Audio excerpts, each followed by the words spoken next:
itong kanilang petisyon, no, sa Supreme Court na ipati. Hi guys, good evening guys.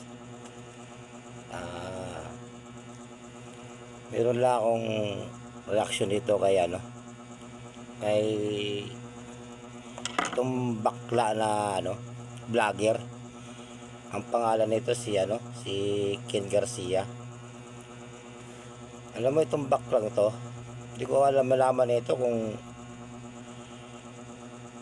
anong bakit, hindi ko may paliwanag eh. Hindi ko alam kung bakit galit sa mga Duterte to eh.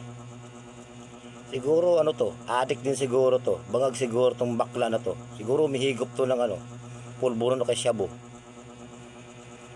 Kasi hindi ko malaman kung bakit galit kay kay Bibi Sara. Lahat ng vlogs niya puro laman Duterte, puro laman kasiraan sa mga Duterte, puro laman kundi mga impeachment, nakulong si Tatay Digong. Alam mo ikaw, Ken? Nakita mo to? Ha? Trial sa kamera. Yan, nakita mo yan? Dahil mga kababayan, hindi po nagpapatinag ang kamera at tuloy daw ay hanggang sinasabi mo ang impeachment. Patay ka nila, Sara. Nako, eto na. Oo, mga kababayan, ito na yung sinasabi ko, talagang nangangatok na. Nangangatok na, mga kababayan, si Sara. Ang kanyang impeachment. Paano mo nalaman na nga si Sara? Nakikita mo ba? Nakakausap mo ba? Paano nalaman mo nangatog na si BP Sara? Ay sayang ang bayot. Alam mo ikaw, baklang tikbalang. Ba't galit na galit kay Sara? Ano bang kasalanan sa ni BP Sara? Ginugutom ka ba niya? Ha?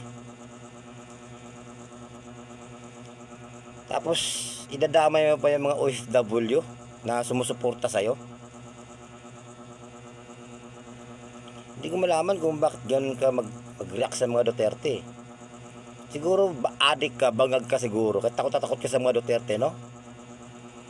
Takot ka sa mga Duterte. Guys, sa mga DDS dyan, wag nyo itong suportahan.